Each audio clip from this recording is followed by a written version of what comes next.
Good afternoon साथियों, मैं अनुभव आपका स्वागत करता हूं आपके अपने परिवार पर। सभी साथियों को राम राम, राधे राधे। आई होप आप लोग बहुत अच्छे होंगे, घर पर होंगे, स्वस्थ होंगे और अच्छे तरीके से आप लोग सभी साथी जो हैं वो अपनी प्रिपरेशन को बेहतर ढंग से, बेहतर प्लानिंग से एग्जीक्यूट कर रहे होंगे। तो दोस्तों, जैसा कि आप लोगों को पता है कि आरआरबी जेई, ठीक है, आरआरबी जेई पर हमारी चर्चा हो रही है, चर्चा चल रही है, ठीक है। तो यहाँ पर आरआरबी जेई की हम लोग जो है विश्वास सीरीज जो स्टार्ट की थी हम लोगों ने कुछ टाइम पहले, ठीक है। तो वहाँ पर हम लोगों ने मैकेनिक्स को कंप्लीट कर लिया था। अभी स्ट्रेंथ ऑफ मटेरियल मैंने कल से शुरू किया है और कल आपको 2 लेक्चर प्रोवाइड कराए थे, ठीक है, जिसके अंदर मैंने स्ट्रेस स्ट्रेन, ठीक है, इसमें जो पहला पार्ट है आपका स्ट्रेस स्ट्रेन, उसके मैंने आप लोगों को क्वेश्चन कराए थे 2 लेक्चर में। तो ये थर्ड लेक्चर है, या सॉरी, वहाँ पर आपको कंटेंट मैंने दिया था, मतलब रिवीजन के तौर पर आपको चीज़ें कराई थी। अभी आपके पास थर्ड लेक्चर है, यहाँ से इसकी मतलब क्वेश्चन से स्टार्ट होंगे, ठीक है, क्वेश्चन से स्टार्ट होंगे, एमसीक्यूज जो है वो यहाँ से इसके स्टार्ट होंगे। तो जल्दी से एक बार सभी लोग आ जाइए, जुड़ जाइए, फिर हम लोग अपने सेशंस को स्टार्ट कर लेते हैं एक बार, ठीक है। फिर एक बार सेशन को स्टार्ट कर लेते हैं, एक बार मैं चेक कर लेता हूँ ना आपकी क्लास सही, ठीक है, हाँ ठीक है। तो चलिए अभी हम लोग इस चीज़ को यहाँ से स्टार्ट करते हैं। अब एमसीक्यू इस चैप्टर के कंप्लीट करते हैं, फिर हम लोग स्ट्रेन एनर्जी पर मूव करेंगे, फिर हम लोग स्ट्रेन एनर्जी पर मूव करेंगे। चलिए, तो सबसे पहले हम लोग चलते हैं। तो सबसे पहले अगर चलते हैं तो यहाँ पर हमारे पास सबसे पहला क्वेश्चन देखिए, क्या कह रहा है। when a body is subjected to two equal and opposite pulls, मतलब किसी बॉडी पर 2 इक्वल और अपोजिट पुल्स लगे हुए हैं, मतलब ऐसे कोई बॉडी है, ठीक है। तो यहाँ पर आपके पास पूछा है कि सर 2 इक्वल और अपोजिट पुल्स, मतलब बाहर की तरफ खींचने वाले पुल्स लगे हुए हैं। As result of a body, as a result of a body tends to extend its length, the stress and strain, मतलब अभी क्या है, अभी यहाँ से आपके पास ये फोर्स लगे हुए हैं, इनकी वजह से क्या हो जाएगा, इनकी वजह से आपकी लेंथ जो है वो एक्सटेंड हो जाएगी, ठीक है। इनकी वजह से लेंथ आपकी एक्सटेंड हो जाएगी, ठीक है, एक्सटेंड हो गई सर, ठीक। तो यहाँ पर आपसे पूछा है कि स्ट्रेस किस तरीके का होगा और स्ट्रेन किस तरीके की होगी, ठीक है। स्ट्रेस किस तरीके का होगा और स्ट्रेन किस तरीके की होगी। सबसे पहले आपको लोड्स के बारे में बताया था, तो बताया था कि नेचर ऑफ फोर्स। अब नेचर ऑफ फोर्स किसी ऑब्जेक्ट पर बाहर की तरफ लगे हैं तो ये कैसे लगे हुए हैं सर, आपके पास आपको पता है कि सर टेंसाइल नेचर के क्या लगे हुए हैं, टेंसाइल नेचर का फोर्स आपके पास लगे हुए हैं, ठीक है। टेंसाइल नेचर के फोर्स आपके पास लगे हुए हैं, ठीक है। तो यहाँ से अगर आप देखोगे ना, ठीक, यहाँ से अगर आप देखोगे तो देखो यहाँ से आपके पास बहुत सारी चीज़ें हो सकती हैं। आपको पता है कि भाई आपको पता क्या चीज़ें हैं, ठीक है, क्या चीज़ें आपको पता है। यहाँ पर कोई ऑब्जेक्ट है, ठीक है, कोई भी ऑब्जेक्ट आपके पास, अगर लेट सपोज मैं मान के चलूँ, ठीक है, कि फोर्स लग रहा है कोई पी अमाउंट का कोई फोर्स लग रहा है, तो इसके इंटरनल रेजिस्टिव फोर्स कहाँ पर लगेंगे सर, अंदर की तरफ लगेंगे। फोर्स है टेंसाइल, तो रेजिस्टिव फोर्स आपके पास कैसे होंगे सर, इंटरनल रेजिस्टिव फोर्स ये कैसे होंगे सर, कंप्रेसिव नेचर के होंगे, ठीक है, कंप्रेसिव नेचर के ये फोर्स होंगे। लेकिन अगर स्ट्रेस पूछा जाएगा तो किस तरीके की स्ट्रेस है, ठीक है, किस तरीके की स्ट्रेस है, तो भाई यहाँ पर आपके पास स्ट्रेस तो फोर्स की आईआरएफ की वजह से आपके पास जनरेट हो रही है। तो आप कौन सा यहाँ पर ऑप्शन आपके पास करेक्ट होगा, कंप्रेसिव स्ट्रेस या टेंसाइल स्ट्रेस। जल्दी से आप लोग क्या करो, कमेंट करके मुझे एक बार बताओ, ठीक है, जल्दी से आप लोग क्या करो भाई, कमेंट करके बताओ, ठीक है।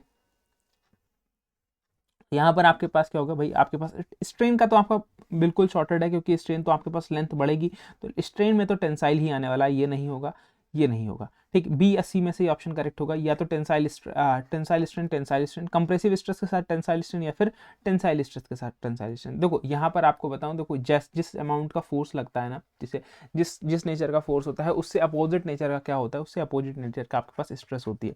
तो कंप्रेसिव नेचर की आपके पास यहाँ पर क्या है भाई, स्ट्रेस है, ठीक है। आपके पास टेंसाइल फोर्स जरूर लग रहा है, लेकिन स्ट्रेस की बात करोगे तो आपके पास कंप्रेसिव नेचर की स्ट्रेस हो जाएगी, और टेंसाइल स्ट्रेन आपके पास क्या है, आपके पास है। तो ऑप्शन बी यहाँ पर आपके पास क्या हो जाएगा, ऑप्शन बी आपके पास यहाँ पर करेक्ट हो जाएगा, क्योंकि आप किसको देखते हो, आईआरएफ को देखते हो, इंटरनल रेजिस्टिव फोर्स आपके अपोजिट डायरेक्शंस में लग रहे हैं, ठीक है। तो वही आपके पास क्या है सर, वो नेचर आपके पास चेंज कर देते हैं। किसका नेचर चेंज कर देते हैं, आपके पास स्ट्रेस का नेचर चेंज कर देते हैं। नेक्स्ट क्वेश्चन देखिए, is a beam with one and fixed. देखो सिंपल सवाल है, बहुत कुछ अलग सवाल नहीं है, ठीक है। With is a beam with one and fix and other and simply supported, मतलब एक एंड आपके पास क्या है बोला फिक्स, दूसरा एंड आपके पास क्या है सिंपली सपोर्टेड, मतलब कुछ रोलर लगा दिया। तो इसको क्या बोलते हैं भाई, इसको हम लोग बोलते हैं हमारे पास क्या सर, इसको बोलते हैं प्रॉप्ड कैंटिलीवर। क्या बोलते हैं, प्रॉप्ड कैंटिलीवर, ठीक है, प्रॉप्ड कैंटिलीवर हम लोग क्या कर देते हैं सर, इसको बोल देते हैं। नॉर्मल कैंटिलीवर आपके पास ये होता है, ठीक है, ये आपके पास नॉर्मल कैंटिलीवर है,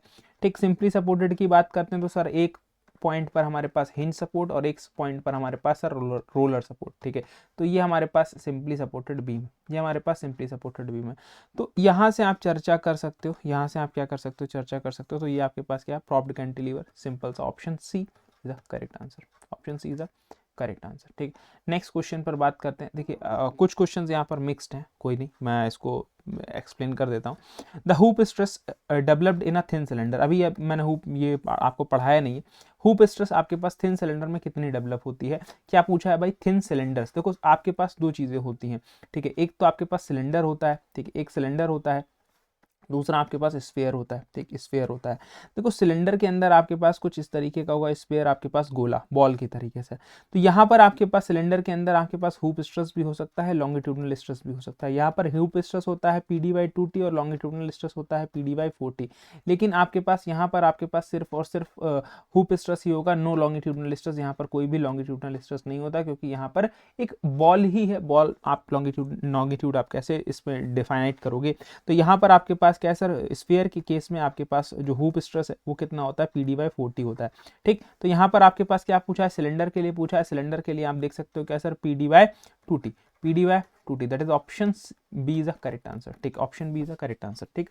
नेक्स्ट क्वेश्चन, हाँ ये आपके पास क्या है, ये थोड़ा सा मतलब ये क्वेश्चन जो है वो आपका देखा जाए तो दोनों पार्ट में है, सोम के अंदर भी और MS के अंदर भी। बाकी जनरली हम लोग इसको MS के अंदर ही पढ़ते हैं, लेकिन यहाँ पर है, इसको समझ लो, ठीक है। Carbon steel having a BHN मतलब ब्रिनल हार्डनेस नंबर, मतलब आपके पास क्या सर, BHN जो है वो आपके पास कितना है, 100 है, ठीक है, BHN 100 है। Should have the ultimate tensile strength closer to, यहाँ पर आपके पास क्या सर, अल्टीमेट टेंसाइल स्ट्रेंथ क्या होगा, ultimate tensile strength, ultimate tensile strength आपके पास क्या होगा। देखो यहाँ पर अल्टीमेट टेंसाइल स्ट्रेंथ निकालने के लिए फॉर्मूला होता है क्या सर, 3.5 इंटू BHN। देखो ये थोड़ा सा कुछ क्वेश्चन है जो आपके पास डिफरेंट है, इनको पहले देख लो, फिर हम लोग अपने मेन कोर पर एंटर करते हैं। तो ये आपके पास अगर इसको देखोगे तो 350 आपके पास क्या हो जाएगा सर, न्यूटन पर mm² आपके पास हो जाएगा, ठीक है, ठीक। ये आपके पास क्या सर, ऑप्शन डी हो जाएगा, क्योंकि ये फॉर्मूला ही होता है 3.5 इंटू BHN, और ये जब आता है किसमें आएगा सर, न्यूटन पर mm² में आपको देखने को मिलेगा, ठीक है। तो ये आपके पास क्या सर, अल्टीमेट टेंसाइल स्ट्रेंथ का फॉर्मूला होता है, अल्टीमेट टेंसाइल स्ट्रेंथ का फॉर्मूला होता है। अब यहाँ से क्या है, यहाँ से भाई आपके क्वेश्चंस जो हैं वो स्टार्ट होते हैं मेन, ठीक है। अब यहाँ से सभी क्वेश्चंस आपके जो कल आपने पढ़ा, कल उन्हीं के क्वेश्चंस हैं। देखो क्या कह रहा है, if alpha is a thermal coefficient, ठीक है, del T is a magnitude to change in temperature, E modulus of elasticity, expression for thermal stress including the rod length L that fixed between two rigid end, मतलब दो कोई rod है, दो rigid and के बीच में fix है, इसकी length कितनी है, L है, ठीक है। अब यहाँ पर इसकी सारी दे दी है सर, डेल टी दे दिया है, टेम्परेचर चेंज E है, और आपके पास अल्फा है। तो क्या बताना है सर, सिग्मा TH का एक्सप्रेशन लिखना है। तो आपको पता है क्या होता है sir, alpha del T E, ये डायरेक्टली फॉर्मूला पूछा है, alpha del T E thermal stress का फॉर्मूला। और यही कहाँ पर है सर, ऑप्शन ए में दिख रहा है कि नहीं दिख रहा है, बोलो बिल्कुल दिख रहा है सर, ऑप्शन ए ही आपके पास क्या होगा सर, यहाँ पर करेक्ट आंसर हो जाएगा, ठीक है। ऑप्शन ए ही आपके पास क्या हो जाएगा बेटा, यहाँ पर करेक्ट आंसर हो जाएगा इस पर्टिकुलर क्वेश्चन का, ठीक है। इस पर्टिकुलर क्वेश्चन का ऑप्शन ए करेक्ट आंसर हो जाएगा, ठीक है। चलिए तो यहाँ पर हम लोग आगे की तरफ चलते हैं। यहाँ से क्या कह रहा है, the ability of material to resist deformation. यहाँ पर आपके पास क्या है sir, ability of material to resist deformation, ठीक। मतलब क्या कर रहा है भाई, आपके पास मटेरियल जो है वो क्या कर रहा है, आपके पास डिफॉर्मेशन को रेजिस्ट कर रहा है या डिफ्लेक्शन को रेजिस्ट कर रहा है अंडर द स्ट्रेस। मतलब आपके पास क्या है, डिफ्लेक्शन को अगर हमारे पास क्या होता है सर, यहाँ पर देखो थोड़ा सा कुछ चीज़ें अलग ही है, मैंने आप लोगों को बोला भी था कुछ बताऊंगा बाद में। यहाँ पर एक चीज़ होती है आपके पास स्टिफनेस, ठीक है, स्टिफनेस। तो स्टिफनेस आपके पास क्या होता है, इसको हम लोग क्या बोलते हैं सर, लोड अपॉन में हमारे पास क्या सर, डिफ्लेक्शन, ठीक है, डिफॉर्मेशन डिफ्लेक्शन जो भी आप बोल दो, डिफॉर्मेशन लिख लो चलो, ठीक है। तो यहाँ पर हमारे पास क्या सर, इसको बोलते हैं स्टिफनेस। मतलब ये हमारे पास S equals to W by delta हमारे पास होती है, कि आपके पास load material resist deformation under the load, मतलब डिफॉर्मेशन को रेजिस्ट कर रहा है किसके, लोड के अंदर, अंडर द स्ट्रेस। तो यहाँ पर इसको क्या बोलते हैं, स्टिफनेस बोलते हैं। आप इसको यहाँ से भी देख सकते हो, टफनेस आपके पास क्या होता है, इसको मैं प्रॉपर्टीज जो है वो मैं आपको डील करूंगा मटेरियल साइंस में पढ़ाऊंगा, ठीक है। तो यहाँ पर टफनेस बेसिकली आपके पास क्या होता है, टफनेस के बारे में बात करता हूँ तो यहाँ पर एनर्जी आपके पास फ्रैक्चर तक जो एनर्जी अब्जॉर्व हुई, दैट इज आपके पास टफनेस।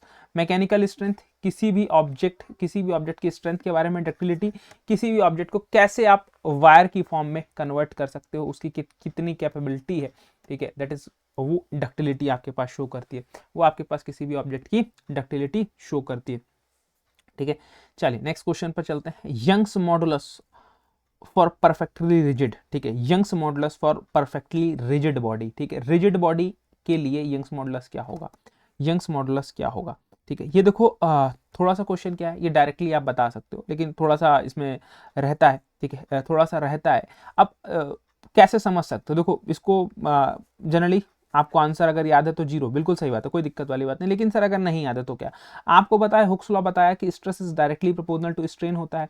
यहाँ से हटाते हैं तो यहाँ पर क्या आ जाता है, ई आपके पास आ जाता है एप्सिलॉन। ई क्या है होता है, यंग्स मॉडुलस ऑफ इलास्टिसिटी। अगर इसकी ही वैल्यू चाहिए क्या सर आपके पास स्ट्रेन से, ठीक है। अब यहाँ पर आपके पास स्ट्रेन की वैल्यू, स्ट्रेन क्या होता है, स्ट्रेन होता है आपके पास चेंज इन लेंथ अपॉन में ओरिजिनल लेंथ। अब यहाँ पर रिजिड ऑब्जेक्ट है, रिजिड ऑब्जेक्ट में कोई भी कुछ चेंज होता है, बोलो नहीं होता है, बोलो नहीं होता है। तो सर यहाँ पर हमारे पास अगर यही जीरो हो गया तो मैथ का एक्सप्रेशन जो है वो आपके पास क्या है सर, यहाँ पर हम लोग कैलकुलेट नहीं कर पाते, ठीक है, कैलकुलेट जो है वो जनरली हम लोग क्या कर पाते हैं सर, नहीं कर पाते, ठीक है। यहाँ पर अगर आपके पास नीचे ही जीरो हो गया तो इसको क्या बोल सकते हैं सर, बोल सकते हैं कि इन्फिनिटी, ठीक है, बोल सकते हैं इन्फिनिटी। तो देखो यहाँ पर आपके पास अगर इससे जाओगे तो इन्फिनिटी, ठीक है, बिल्कुल सही बात है, कोई दिक्कत वाली बात नहीं, इन्फिनिटी आपका आंसर करेक्ट होगा। लेकिन बहुत सारी जगह पर, यहाँ पर कई जगह पर जीरो भी लिया हुआ है, जहाँ पर इन्फिनिटी नहीं दिया होगा वहां पर आप क्या मान सकते हो, वहां पर आप जीरो मान सकते हो, ठीक है, वहां पर आप क्या मान सकते हो, जीरो जो है वो लेकर चल सकते हो, क्योंकि किसी एक सर्टेन पॉइंट के लिए आपके पास क्या होता है, ये आपके पास जीरो होता है, ठीक है। ये चीज ध्यान रखना, ठीक है, ये चीज ध्यान रखना। और यहाँ पर बोला क्या है, परफेक्टली रिजिड, ठीक है, परफेक्टली रिजिड बोला है, ठीक है, रिजिड आपके पास बोला है। तो अगर परफेक्टली रिजिड के लिए आपके पास क्या, अगर स्ट्रेन बोल दे, ठीक है, what is the strain of perfectly rigid, तो स्ट्रेन आपके पास क्या हो जाएगा भाई, ये आपके पास जीरो हो जाएगा, ठीक है। तो ये चीज आप लोग ध्यान रखना। यहाँ पर ई जो है यंग्स मॉडुलस ऑफ इलास्टिसिटी क्या होगा सर, इन्फिनिटी हो जाता है, क्या हो जाता है, इन्फिनिटी हो जाता है, ठीक है। चलिए नेक्स्ट क्वेश्चन, नेक्स्ट क्वेश्चन देखिए, the deformation per unit length, the deformation per unit length, क्या टेंसाइल स्ट्रेस, स्ट्रेस क्या होता है, फोर्स लोड अपॉन में क्या सर आपके पास cross sectional area, shear stress आपके पास क्या सर, शियर फोर्स अपॉन में क्रॉस सेक्शनल एरिया, ठीक है, कंप्रेसिव स्ट्रेस आपके पास लोड अपॉन में एरिया, ठीक है। स्ट्रेन ही आपके पास बचा तो आपके पास क्या होता है सर, स्ट्रेन आपके पास क्या sir, epsilon equals to del L by L. तो आपके पास क्या sir, deformation per unit length, deformation per unit length आपके पास क्या होता है सर, यही तो स्ट्रेन होता है,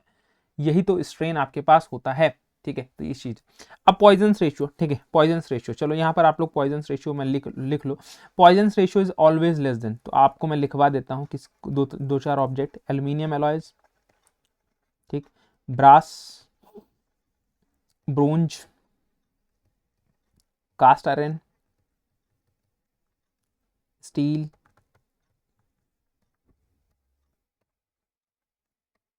ठीक है।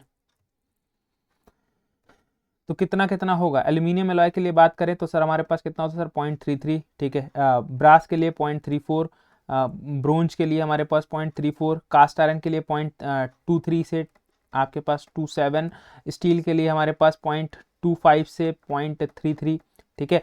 अगर हम यहाँ से बात करें आपका कंक्रीट, कंक्रीट कंक्रीट के लिए अगर हम लोगों ने सर बात की तो यहाँ पर हमारे पास कितना होता है सर, ये 0.18 से 0.22, ठीक है। अगर हमने सर बात की रबर की, ठीक है, रबर की, तो हमारे पास सर क्या सर 0.46 से लेकर 0.48 तक, इसको ही कई बार कई बुक में आपको ये 0.5 दिखेगा, ठीक है, कई बुक में ये 0.5 भी दिख सकता है, ठीक। तो ये आपके पास क्या सर, ये चीज़ आपको ध्यान रखनी है, ठीक। अगर हमने बात किया सर आपके पास कॉर्क की, ठीक है, कॉर्क की, तो यहाँ पर हमारे पास क्या होता है सर, जीरो।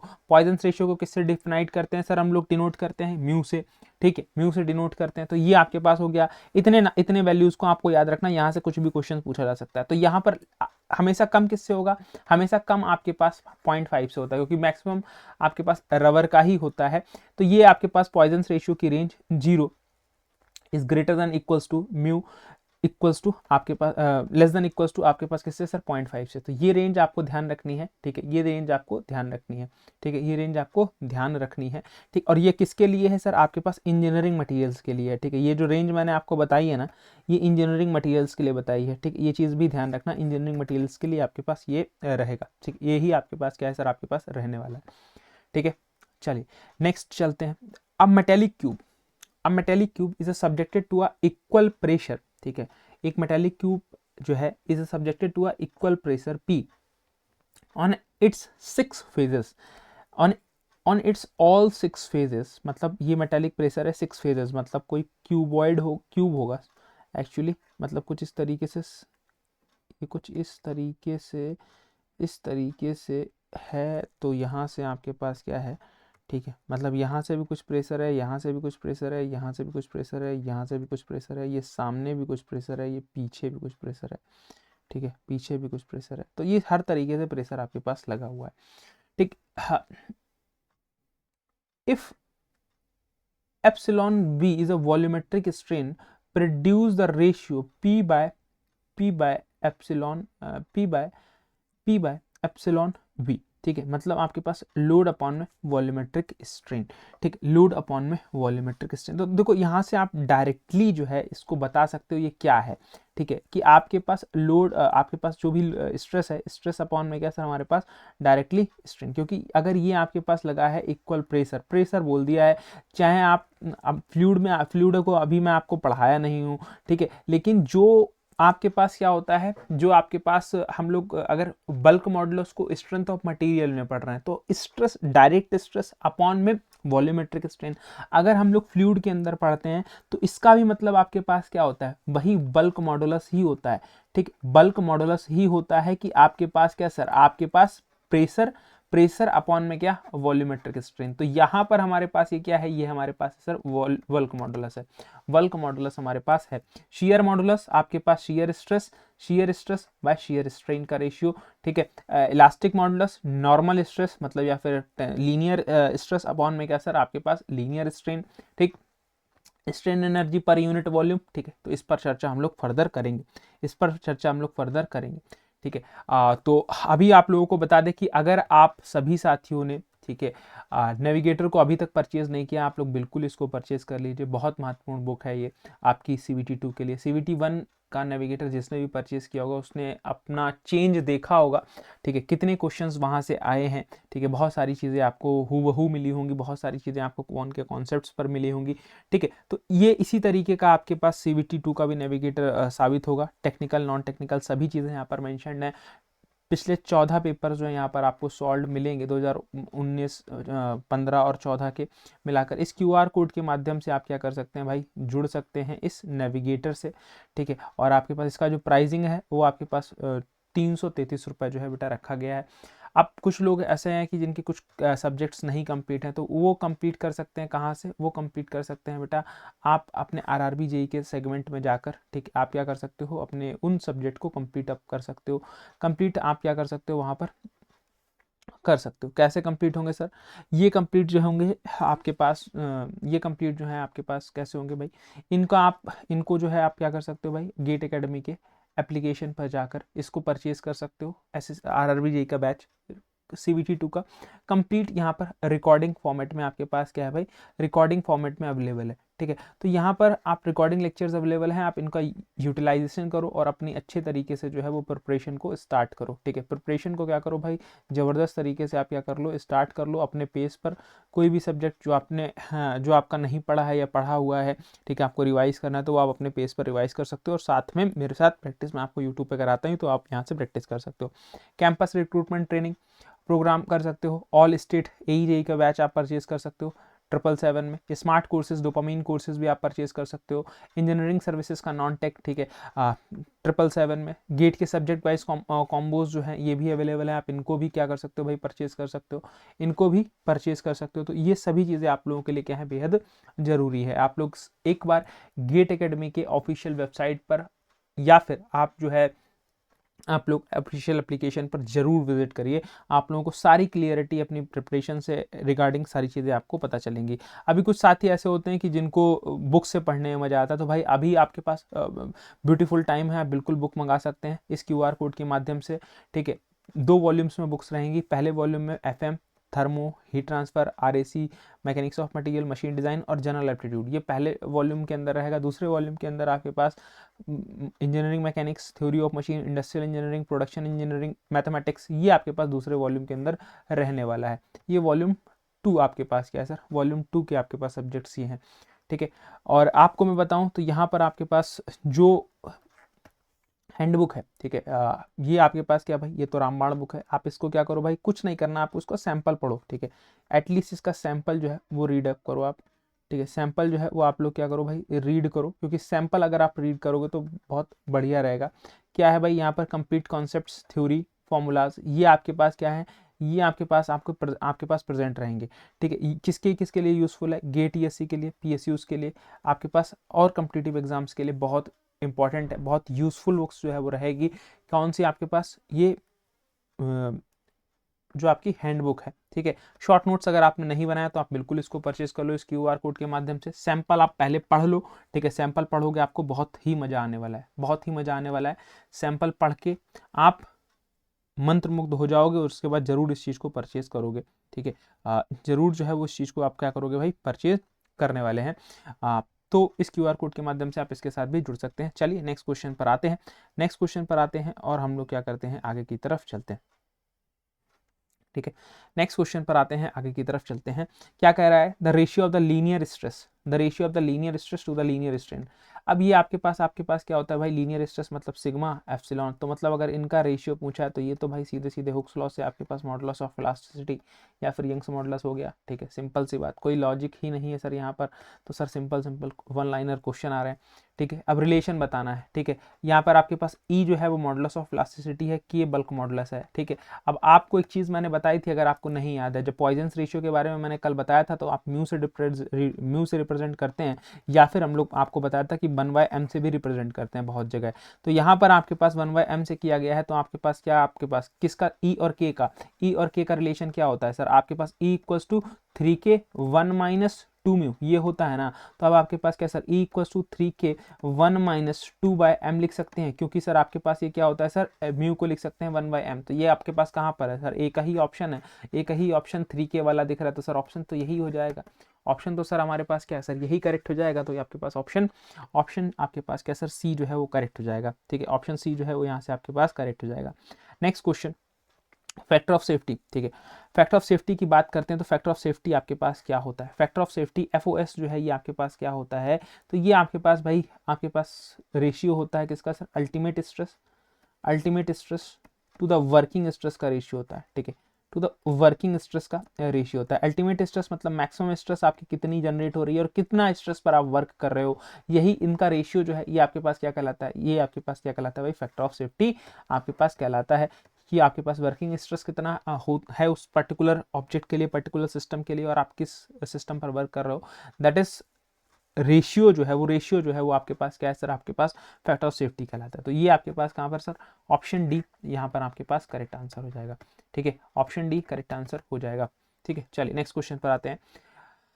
ये जबरदस्त क्वेश्चन है। ठीक है, क्या कह रहा है, if the material has a numerically same value of the modulus of rigidity. ठीक है, मतलब जी और आपके पास क्या सर, K की वैल्यू सेम है। ठीक है, जी और K की वैल्यू सेम है तो म्यू की वैल्यू बता दो। ठीक है, मतलब आपसे क्या कह दिया है, आपसे बोल दिया है कि जी इक्वल्स टू K है, तो आप म्यू की वैल्यू फाइंड आउट कर दो, म्यू की वैल्यू फाइंड आउट कर दो। ठीक है, चलो बताओ। आपको कल एक वो भी बताया है। ठीक है, आपको कल एक डायरेक्टली रिजल्ट ही बताया, आप वहां से बता सकते हो। ठीक है, अगर जैसे जनरली हम लोगों को 3 तो याद रहते हैं, 3 तो हम लोग को जनरली दो तो याद ही रहते हैं, तीसरा अगर तीसरा चौथा नहीं याद रहता है तो 2 याद रहते हैं। तो मैं उनसे बता देता हूँ पहले आपको। जैसे आपको पता है कि sir E equals to 2G 1 + mu होता है एक। ठीक है, एक हमारे पास क्या होता है sir, E equals to 3K 1 - 2 mu होता है। ठीक है, ठीक है, हमको सर अगर हमको E मतलब आपके पास जी के और म्यू में नहीं रिलेशन याद है। ठीक है, जी के और ई में रिलेशन नहीं याद है, तो सर हम क्या करेंगे, तो अगर ये बोला है ना, तो इन दोनों को उठा लो, इसको इक्वेशन 1 मान लो, इसको इक्वेशन 2 मान लो। ठीक है, क्या करो, दोनों को पुट करो, तो आपके पास कैसा 2G 1 + म्यू। ठीक है, 2G 1 + म्यू इक्वल्स टू हमारे पास कैसा 3K 1 - 2 म्यू। ठीक है, ये हो गया ना सिंपल सिंपल सा, ये सिंपल सिंपल सा हो गया। तो यहाँ से अगर आप देखोगे ना, यहाँ से अगर आप इस चीज को विजिट आउट करो, देखो ध्यान से, तो क्या है, g इक्वल्स टू के बोला है ना, तो एक तरफ किसी तरफ रख दो, तो यहाँ से आपके पास कैसा 2g 1 plus mu equals to 3 आपके पास क्या सर 3g 1 माइनस 2 म्यू। ठीक है, तो जी से जी खत्म कर दो, यहाँ से आपके पास कैसा 2 प्लस 2 म्यू हो जाएगा, यहाँ पर आपके पास कैसा 3 माइनस 6 म्यू हो जाएगा।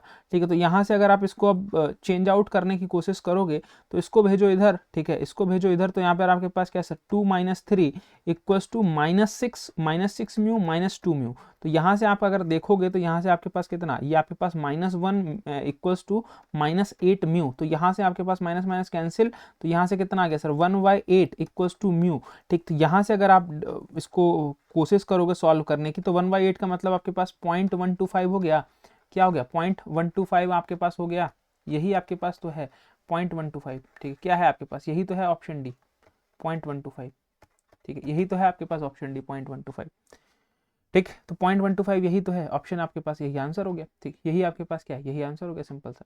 ठीक है, चलिए नेक्स्ट क्वेश्चन पे चलते हैं। Which of the following is the dimensionless quantity. ठीक है, थोड़ा जल्दी चलते हैं। डायमेंशनलेस क्वांटिटी कौन सी है, आपके पास शियर स्ट्रेस की पता है सर, आपके पास न्यूटन पर मीटर स्क्वायर। पॉइजन्स रेशियो आपके पास क्या है सर, आपको पता है कि सर आपके पास ये लीनियर स्ट्रेन और आपके पास इसका लॉन्गिट्यूड, आपके पास लेटरल स्ट्रेन का रेशियो है। ठीक है, तो सर यहाँ पर इसकी यूनिट नहीं होती, क्योंकि स्ट्रेन की ऑलरेडी नहीं होती और इसकी नहीं होती, ये भी डायमेंशनलेस है। ठीक है, टॉर्क की न्यूटन मीटर होता है। तो सर ये तो आपके पास बी ऑप्शन, यहाँ पर आपके पास क्या हो जाएगा सर, बी ऑप्शन करेक्ट हो जाएगा।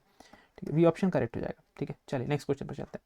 The Young's modulus of elasticity of mild steel. ठीक है, देखो ये थोड़ा सा है क्वेश्चन, ये डेटा उतना नहीं याद करते हैं, लेकिन थोड़ा सा यहाँ पर याद करना रहेगा। देखो ई की वैल्यू कितनी होती है, ई की वैल्यू जनरली हम लोग क्या था 2.1 इंटू 10⁵ न्यूटन पर mm स्क्वायर हम लोग क्या करते हैं सर, पुट करते हैं। तो इसका मतलब हमारे पास क्या होता है सर 210 गीगा पास्कल होता है। ठीक है, ये किसके लिए होता है सर, स्टील के लिए। ठीक है, किसके लिए, स्टील के लिए। ठीक, तो ये सिंपल सा आपके पास ये होता है। ठीक, लेकिन अगर आप और भी लिख लो, अगर कॉपर के लिए पूछेगा ई की वैल्यू, ठीक है, ई की ही वैल्यू है सारी, मॉडुलस ऑफ इलास्टिसिटी की कॉपर के लिए कितनी होती है सर 120 गीगा पास्कल। ठीक है, 120 गीगा पास्कल। हमारे पास जीसीआई के लिए मतलब ग्रे कास्ट आयरन के लिए, ठीक है, जीसीआई का मतलब आपके पास क्या है, grey cast iron. Grey cast iron के लिए 130 गीगा पास्कल। ठीक है, 130 गीगा पास्कल। अगर एल्यूमिनियम के लिए पूछेगा, ठीक है, एल्यूमिनियम के लिए पूछेगा तो ये आपके पास क्या भाई 72। ठीक, 72। अगर हमारे पास लेड के लिए पूछ दिया, ठीक है, लेड के लिए पूछ दिया तो 18। ठीक है, 18 ये सब जीपीए में है। ठीक है, ये सब जीपीए में वैल्यू है, जीपीए गीगा पास्कल। ठीक है, ठीक, तो ये आपके पास क्या है सर, ये वैल्यूज आप रखना है। 10 की वैल्यू अगर पूछ दिया तो ये भी आप ध्यान रखना 42 जीपीए 42 जीपीए। ठीक, तो यहां पर आपको ये सारी चीजें ध्यान रखनी है। ठीक है, यहां पर एक चीज और, एक फैक्ट और याद रखना। ठीक है, कि आपके पास Young's modulus of steel is greater than Young's modulus of rubber. ठीक है, ये चीज आप लोग ध्यान रखना, क्योंकि ये क्वेश्चन कई बार हो सकता है आगे कहीं पूछा हो।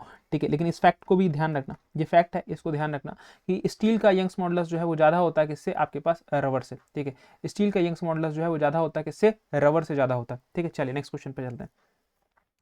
नेक्स्ट क्वेश्चन क्या कह रहा है आपके पास, the ratio of the transverse displacement. आपके पास कैसा transverse displacement to the distance from the lower faces is called. मतलब ट्रांसवर्स डिस्प्लेसमेंट जब होगा तब इसको क्या बोलेंगे,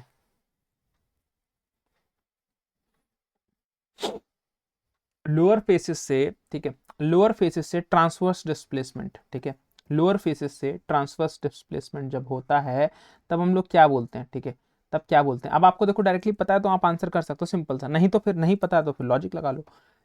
आपके पास किससे सर, जैसे कोई ऑब्जेक्ट है, ठीक है, क्या बोला है, लोअर फेसेस से आप ट्रांसवर्स डिस्प्लेसमेंट, तो कुछ इस तरीके का डिस्प्लेसमेंट,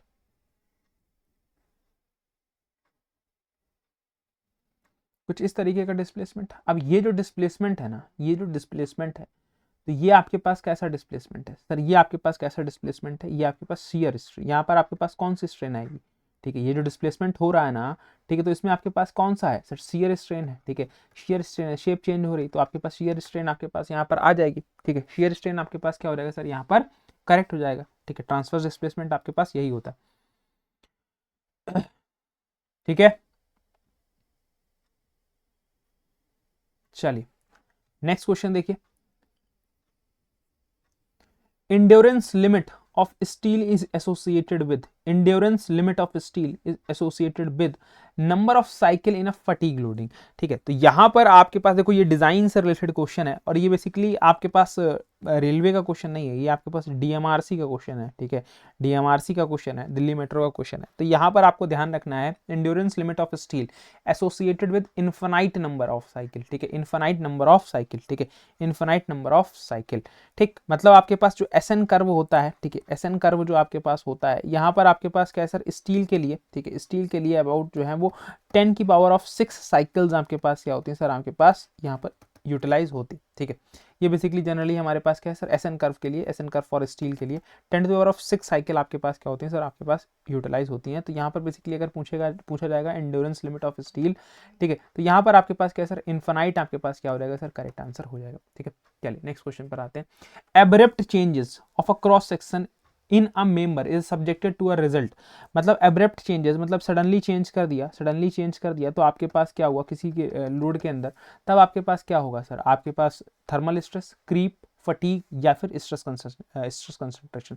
देखो यहाँ पर कुछ कुछ क्वेश्चन डिजाइन के भी एड अप हैं, क्योंकि कई बार क्या है, कई बार डिजाइन सिलेबस में तो नहीं है, लेकिन जो अलग अलग पहले एग्जाम्स होते थे तो फिर डिजाइन के भी कुछ क्वेश्चंस आपको दिखेंगे। तो ये आपके पास कोंकण रेलवे का क्वेश्चन है। किसका सर, कोंकण रेलवे का क्वेश्चन आपके पास क्या है सर, आपके पास है। ठीक है, जो बेसिकली आपके पास जोनल पहले पेपर होते थे ना, तब उनके पेपर है। तो एब्रप्ट चेंजेस मतलब सडनली चेंजेस आपके पास हुए क्रॉस सेक्शन में, तो उसको क्या बोलते हैं भाई, थर्मल स्ट्रेस तो नहीं होगा, क्रीप नहीं होगा। ठीक है, क्योंकि थर्मल स्ट्रेस में आपको पता है कि सर लोड की वजह से डिफॉर्मेशन, क्रीप में आपके पास क्या सर, आपके पास यहाँ पर लोड कांस्टेंट रहता है। ठीक है, लोड कांस्टेंट रहता है, टाइम के रिस्पेक्ट में डिफॉर्मेशन होता है। फटीग में क्या होता है, आप साइक्लिक लोड लगाते हो, साइक्लिक लोड लगाते हो। यहाँ पर आपके पास एब्रप्ट चेंजेस होंगे तो यहाँ पर आपके पास क्या होगा सर, स्ट्रेस कंसंट्रेशन। ठीक है, स्ट्रेस कंसंट्रेशन आपके पास करेक्ट आंसर हो जाएगा किसके लिए सर, एब्रप्ट चेंजेस। ठीक है, एब्रप्ट चेंजेस करोगे किसी भी क्रॉस सेक्शन के अंदर तो आपके पास stress concentration is the correct answer. ठीक है, next question, next question, the ratio of the Young's modulus to the modulus of rigidity. मतलब ई और जी का रेशियो जो है for a material having a Poisson's ratio of 0.25। मतलब अगर आपके पास म्यू इक्वल्स टू 0.25 है तो आपको ई बाई जी का रेशियो जो है वो फाइंड आउट कर देना है। ई बाई जी का रेशियो जो है वो फाइंड आउट कर लेना है। क्या हो जाएगा, कैसे सर, आप कैसे करोगे? तो यहाँ पर आपके पास क्या है, यहाँ पर आपको अगर थोड़ा सा भी आपको पता है, ठीक है, तो यहाँ पर हमने एक फॉर्मूला पढ़ा है, क्या sir, E equals to 2g1 plus mu. बोलोगे सर बिल्कुल सही बात है। तो यहाँ से हमारे पास अगर हमको ई बाई जी निकालना है तो बिल्कुल निकाल सकते हैं, 2 1 प्लस म्यू की जगह पर 0.25। तो यहाँ से अगर आप देखो तो sir E equals to E by G equals to हमारे पास क्या सर, 2 इंटू 1.25। 1.25 का मतलब हमारे पास क्या सर, 2.50 2.50। तो ये आपके पास कहाँ पर है सर, ये आपके पास ऑप्शन सी में। ठीक है, ये ऑप्शन आपके पास क्या है सर, सी में। ठीक है, तो डायरेक्टली ऑप्शन। ठीक है, आपको बोला है कि इस ये जो रिलेशनशिप्स हैं ना, इन पर बहुत सारे क्वेश्चन जो है वो बनेंगे। ठीक है, यहाँ पर बहुत सारे क्वेश्चंस बनेंगे। देखो अगेन ये क्वेश्चन, अगेन ये क्वेश्चन, यंग्स मॉडुलस ई के और जी में रिलेशन, ई के और जे में रिलेशन। अब देखो यहाँ पर आपके पास क्या है, यहाँ पर आपको डायरेक्टली ये चीज कल बताई थी, 4 रिलेशन बताए थे। तो ई इक्वल्स टू कितना होता है, 9kg 3k प्लस जी, 3k प्लस जी। तो ये आपके पास हो गया सर, ऑप्शन बी आपके पास करेक्ट हो गया, ऑप्शन बी जो है वो करेक्ट हो गया। अब जिसको नहीं पता है वो इन इक्वेशंस का यूज करेगा। ठीक है, वो इन इक्वेशंस का यूज करेगा, E equals to 2g 1 plus mu. ठीक है, E equals to 3k 1 minus 2 mu. ठीक है, यहाँ से दोनों की म्यू की वैल्यू निकालेगा और दोनों को इक्वेट करेगा, दोनों को इक्वेट करेगा, यही तो करेगा। ठीक है, तो तुमको वो करना ही क्यों है, तुमको वो नहीं करना है, तुम डायरेक्टली आंसर निकालो, सिंपल सी बात है। तुमको अगर बता दिया है इस रिलेशन को याद कर लो तो फिर वो याद कर लो। ठीक है, इस वजह से। चलो यहाँ पर अगर हम लोग बात करते हैं नेक्स्ट क्वेश्चन की, क्या कह रहा है, अ मेटल फ्लैट। ठीक है, a metal flat 40 mm wide. ठीक है, 40 mm क्या है सर, आपके पास वाइड है। ठीक है, 10 mm थिक, मतलब थिकनेस कितनी है सर, आपके पास 10 mm है, 10 mm thick and 2 metre length, and length कितनी है सर, 2 मीटर है। 2 मीटर का मतलब हमारे पास 2000 mm सर लेंथ हो गई। Under the axial compressive load of 40 Newton. ठीक है, तो लोड हमारे पास कितना दे दिया है सर, आपके पास 40 किलो न्यूटन दे दिया है। ठीक है sir, the contraction in a length आपके पास 1 mm, मतलब डेल एल जो है ये बेसिकली हमारे पास कितना हुआ है, 1 mm हुआ है, ठीक है। कितना हुआ है सर? ये 1 mm हमारे पास हुआ है, लेकिन ये माइनस में होगा। क्यों? क्योंकि सर यहाँ पर क्या हो रहा है सर? कंट्रैक्शन हो रहा है। कंट्रैक्शन का मतलब आपके पास छोटा हो रहा है। जब बढ़ेगी लेंथ तब तो पॉजिटिव, जब छोटा होगा तो उसको क्या लेंगे? निगेटिव लेंगे। इंक्रीज इन विड्थ, विड्थ में इंक्रीज कितना है आपके पास? विड्थ में इंक्रीज मतलब डेल वी जो है वो कितना है सर? 0.006 mm आपके पास ये है। तो यहाँ से पूछा क्या है सर? पॉइजन्स रेशियो, म्यू की वैल्यू पूछा है, म्यू की वैल्यू पूछा है। तो यहाँ से आपको पता है क्या चीज़ है सर? म्यू की वैल्यू अगर पूछा है तो म्यू में आपको पता है कि सर लेटरल स्ट्रेन, ठीक है। लेटरल स्ट्रेन, गलत हो गया spelling, 1 minute. Lateral strain to the longitudinal strain,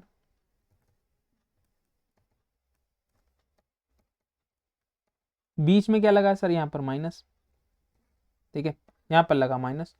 तो लेटरल स्ट्रेन आपके पास कितना? तो lateral strain is the ratio of del B by B. तो माइनस आप लगाओ यहाँ पर क्या सर? आपके पास डेल बी बाई बी, ठीक है, डिवाइडेड बाय आपके पास डेल एल बाई एल, ठीक है। तो ये आपके पास है।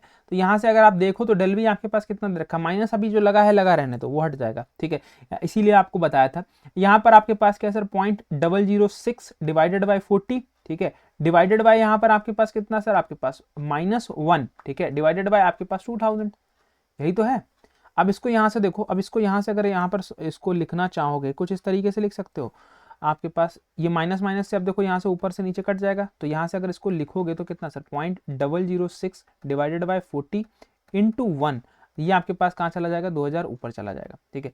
तो यहाँ से आपके पास क्या सर? ये पॉइंट हटाया और 2000 से 2000, ये आपके 30 से 30 खत्म, ठीक है। यहाँ से आपके पास यहाँ से आपने डिवाइड करा इसको तो आपके पास 2 एकम 2, 2 दशामन, यहाँ पर आपके पास क्या हो जाएगा सर? 40, ठीक है। तो आपके पास क्या सर? यहाँ पर आपके पास आ जाएगा 3 और 10, मतलब यहाँ पर आपके पास आया 3/10। 3/10 का मतलब आपके पास यहाँ पर क्या आ जाएगा सर? 0.3। 0.3 आपके पास क्या आ जाएगी सर? यहाँ पर आपके पास म्यू की वैल्यू आ जाएगी, ठीक है। डायरेक्टली है, आप कैलकुलेट कर सकते हो, देख सकते हो, बाकी कुछ नहीं किया है, कैलकुलेशन ही की है, कैलकुलेशन ही आप लोगों के सामने की है। तो कैलकुलेशन आपके सामने की है, आप लोग बिल्कुल सिंपल सा देख सकते हो। Option B is the correct answer, ठीक है। चलिए नेक्स्ट क्वेश्चन पे चलते हैं। Relationship between the true strain and engineering strain. अब देखो ये तो डायरेक्टली सवाल पूछ लिया, डायरेक्टली सवाल पूछ लिया, ये आपको कल ही बताया था, डायरेक्टली लास्ट में फॉर्मूला ही बताया था, ठीक है। दूसरा वाला सेशन देखा होगा तो लास्ट में मैंने इंजीनियरिंग स्ट्रेन और ट्रू स्ट्रेन, इंजीनियरिंग स्ट्रेस और ट्रू स्ट्रेस में रिलेशनशिप ही डिस्कस किए हैं। चलो बताओ, ठीक है। अब यहाँ पर सिंबल्स देखो, सिंबल्स आपके पास क्या है सर? ट्रू स्ट्रेन का सिंबल्स इन्होंने बोला है कि सर एप्सिलॉन है, इंजीनियरिंग स्ट्रेन का ई बोला है, ठीक है। तो सर अगर ये सिंबल्स इन्होंने खुद बोले हैं तो हम लोग क्या सर? हमारे पास हमको पता है कि सर हम तो सर इस तरीके से पढ़े हैं कि ट्रू स्ट्रेन जो है वो हमारी किसकी होती है सर? बराबर हमारे पास ln ऑफ 1 प्लस हमारे पास इंजीनियरिंग स्ट्रेन, ठीक है, ES। तो अब यहाँ पर हमारे पास कुछ भी दिया हो सर, यहाँ पर दे दिया एप्सिलॉन, तो एप्सिलॉन ln, ठीक है, 1 + E दिया है, बिल्कुल, ठीक है। नहीं होता है तो फिर बेसिकली हमारे पास ये सिंबल्स आपको ध्यान रखना, इन्होंने कौन से दिए हैं, तो इन्होंने जो दिए हैं इस गलती करने की वजह से दिए हैं, तो आपके पास ये करेक्ट हो जाएगा। हाँ, E1 आपके पास है तो इस तरीके से हो जाएगा। ऑप्शन आपके पास क्या? ऑप्शन बी करेक्ट, ठीक है। ऑप्शन बी जो है वो आपका करेक्ट, ऑप्शन बी करेक्ट, ठीक है। क्लियर है भाई? क्लियर है? क्लियर है, जल्दी से बताओ, ठीक है। नेक्स्ट क्वेश्चन, नेक्स्ट क्वेश्चन देखो क्या कह रहा है?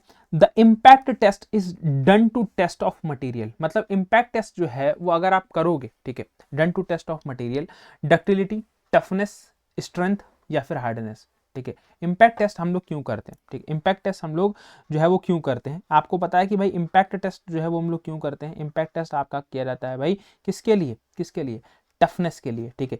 कौन सा टेस्ट होता है? आइजोड 4P टेस्ट, ठीक है। कौन सा टेस्ट? आइजोड एंड 4P टेस्ट हम लोग क्या करते हैं सर? या इसको परफॉर्म करते हैं, ठीक है, परफॉर्म करते हैं आइजोड 4P टेस्ट टफनेस के लिए, ठीक है, टफनेस के लिए कि कितनी उसमें कितनी स्ट्रेंथ हमारे पास है। स्टील के लिए, स्टील के लिए पॉइजन्स रेशियो कितना होता है? ठीक है, अभी लिखवाया था थोड़ी देर पहले, इसी वजह से लिखवाया था क्योंकि क्वेश्चंस आते हैं। स्टील के लिए कितना होता है? 0.25 से 0.33, ठीक है, 0.25 से 0.33। इसमें तो कोई लॉजिक है ही नहीं, ठीक है, ये तो सभी लोग बता लोगे, ठीक है, ये तो सभी लोग बता लोगे, ठीक है। बताइए, अभी और सवाल करने हैं, ठीक है, कि यहीं तक रखा जाए, नेक्स्ट सेशन में देखा जाए, ठीक है।